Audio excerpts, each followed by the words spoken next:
Rail খননে ভবন ধসের শঙ্কা আছে কি?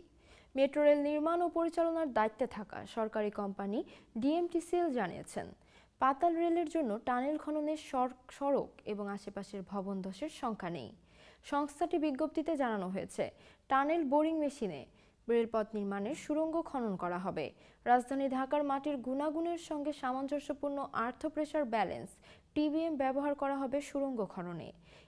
ইপিবি টিবিএম এর সুবিধা হলো, মাটির যে স্তরের সুড়ঙ্গ খনন করা হবে তাতে বিদ্যমান চাপের সমান ও বিপরীতমুখী চাপ প্রয়োগ করে খনন কাজ করা হবে। ফলে খনন কাজের সময় নির্মাণাধীন সুড়ঙ্গের আশেপাশের মাটিতে নতুন চাপ সৃষ্টি হবে না। এতে উপবিভাগের মাটি দেবে যার আশঙ্কা খুবই কম। সুড়ঙ্গ খননের সময় ভূপৃষ্ঠের সড়কের কোনো অংশ দেবে গেলে তা ঠিকাদার ঠিক করে দিবেন।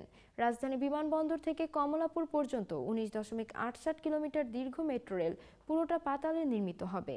এমআরটি 1-এর অপরাংশ হল পূর্বাচলের পিতলগঞ্জ থেকে নতুন বাজার।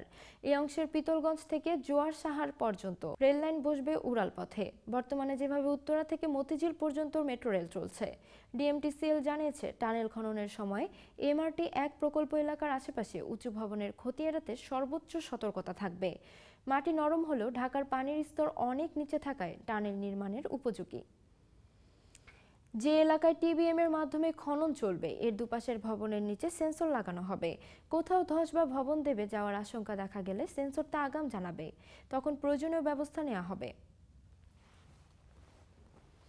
এরপরও যদি কোনো স্থাপনার ক্ষতি হয় তাহলে মেরামত করে দেওয়া হবে।